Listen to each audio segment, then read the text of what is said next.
उच्चतम न्यायालय और उच्च न्यायालय, उच्चतम न्यायालय और उच्च न्यायालय का तुलनात्मक अध्ययन। भाग 5 अनुच्छेद 124 से 147, स्रोत अमेरिका। ठीक ऐसे ही उच्च न्यायालय को देखें हम तो भाग 6 अनुच्छेद 214 से 232, स्रोत अमेरिका। यहाँ क्या देखना है हमें? यहाँ देखना है कि जो उच्चतम न्यायालय है, सर्वोच्च न्यायालय है, वो संपूर्ण भारत पर व्याप्त है। उसकी सेवाएं संपूर्ण भारत के नागरिकों के लिए हैं। वहीं अगर उच्च न्यायालय की बात करेंगे तो ये किसी राज्य विशेष के लिए हो सकता है, किसी एक से अधिक राज्य के लिए हो सकता है, या मैं ये कहूँ कि उच्च न्यायालय की सेवाएं एक या एक से अधिक राज्यों के लिए हो सकती हैं, या फिर ये कहूँ कि एक राज्य, 2 राज्य प्लस केंद्र शासित प्रदेश भी इसकी सेवा के अधीन हो सकता है। तो इस तरह से राज्य स्तर पर कौन है? उच्च न्यायालय। केंद्र स्तर पर कौन है? सर्वोच्च न्यायालय। आगे देखेंगे अनुच्छेद 214। इसमें क्या है? इसमें कहा गया है कि प्रत्येक राज्य के लिए क्या होगा? प्रत्येक राज्य के लिए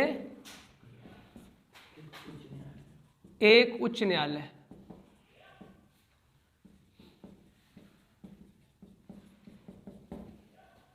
ठीक है, एक उच्च न्यायालय होगा और प्रत्येक राज्य के लिए होगा। वही अनुच्छेद 231, इसमें क्या बोला गया? इसमें यह बोला गया कि 2 या 2 से अधिक राज्यों के लिए, ठीक है, लिए क्या होगा? एक उच्च न्यायालय होगा। कोई बात नहीं। उसके बाद इसी में दूसरी बात क्या है? क्या हो सकता है? फिर क्या हो सकता है?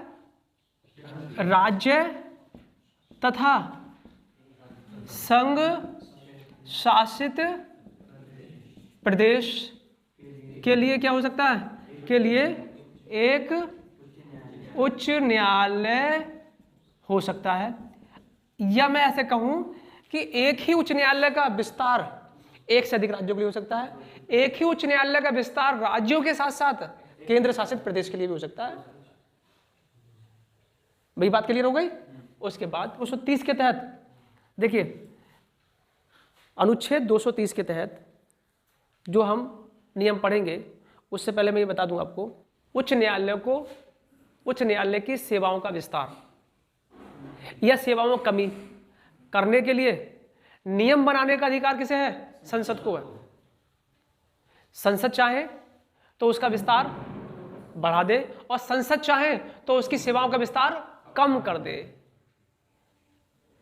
अल्टीमेट उच्च न्यायालय की सेवाओं से संबंधित जो नियम बनाने का अधिकार वो किसके पास है? संसद के पास है। अब संसद क्या कर रही है? संसद नियम बनाकर क्या कर सकती है? संसद नियम बना करके ये व्यवस्था बना सकती है, संसद नियम बना करके ये व्यवस्था कर सकती है क्या? कि उच्च न्यायालय का विस्तार एक से अधिक राज्यों में कर सकती है, या उच्च न्यायालय का विस्तार घटा सकती है, उच्च न्यायालय की सेवा का विस्तार घटा सकती है। देखिए, संसद नियम बनाकर ये व्यवस्था कर सकती है, क्या कर सकती है? वो क्या कर सकती है? देखिए, उच्च न्यायालय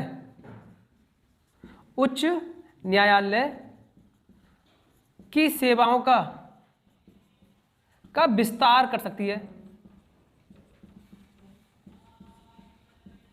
अर्थात एक से अधिक राज्यों पर या केंद्र शासित प्रदेश को भी इस सेवाओं के अधीन ला सकती है। और उच्च न्यायालय की सेवाओं का क्या कर सकती है? उन्हें सीमित कर सकती है, सीमित या अपवर्जित कर सकती है।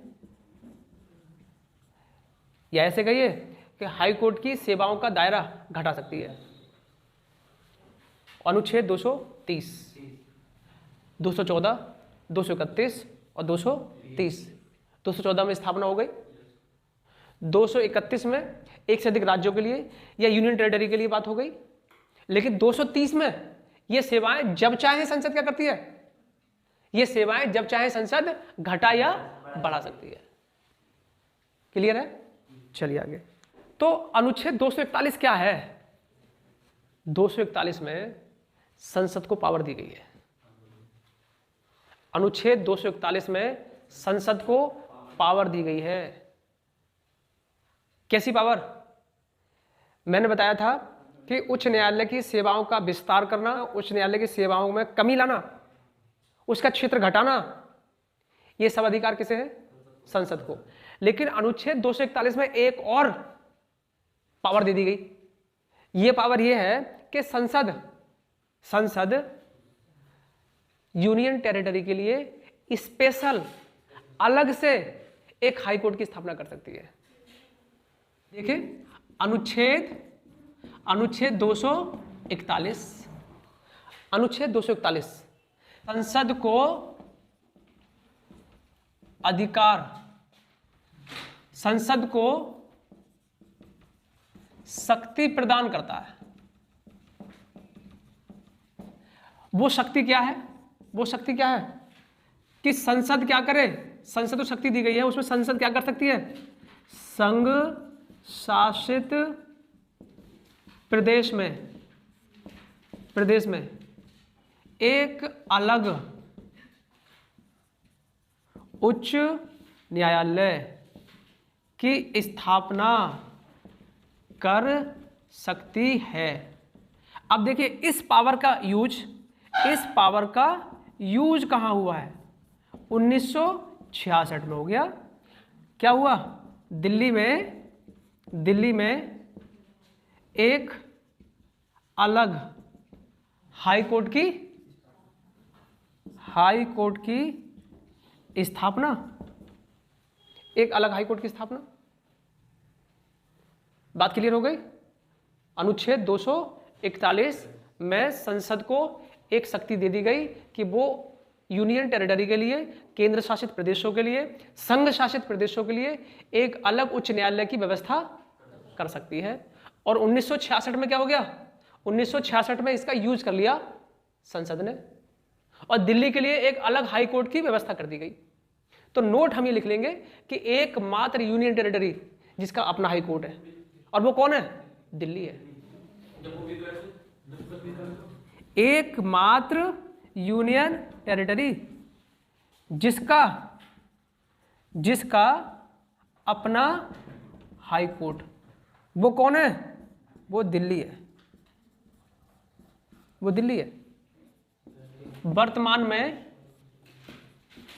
हाई कोर्ट की संख्या 25 है, 25 है। और हम शुरू कहां से करेंगे? 18 से शुरू करेंगे। 18 जो थे 2000 से शुरू करेंगे हम, सन 2000 से। देखिए अगर बात करें हम 2000 तक हाई कोर्ट की कुल संख्या कितनी थी? 18 थी। 2000 में क्या हुए? तीन नए हाई कोर्ट जोड़े गए। नंबर एक कहाँ का? यूके। नंबर 2 छत्तीसगढ़ और झारखंड। ठीक है, 3 जोड़ दिए गए ये, तो कितने हो गए? 18 + 3 बराबर 21 हो गए। 21 के बाद मैं लिखता हूँ इसे मेघमणि त्रिपुरा, MMT। और पहला है छौजा,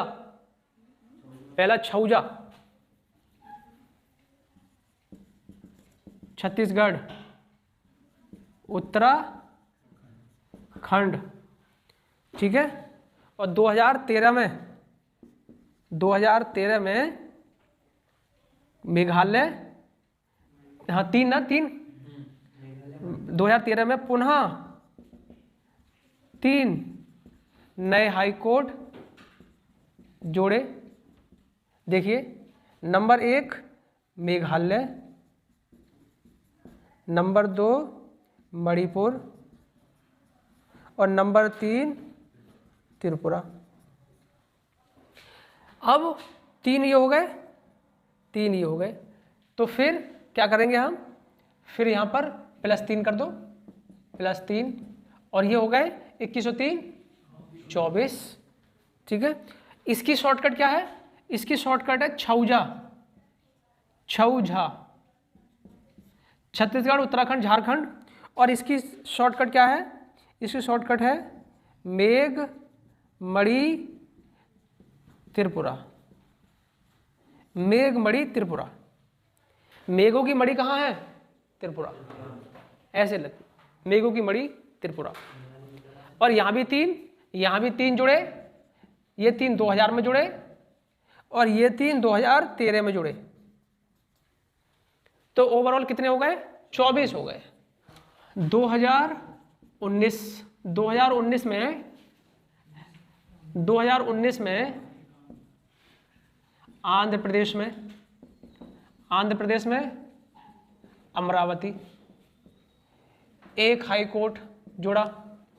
तो अब क्या हुआ, अब देखिए, अब मैं तो कुल कितने हो गए, तो कुल कितने हो गए, कुल 25 हो गए। अब मैं कुल 25 की एक समरी दे रहा हूं आपको मैं। देखिए 2000 में 3 जुड़े, ऐसे सोचिए 2000 से पूर्व 18, 2000 में कितने जोड़ दिए, 3 जोड़ दिए, 2013 में फिर 3 जोड़ दिए, प्लस फिर 2019 में +1 कर दिया।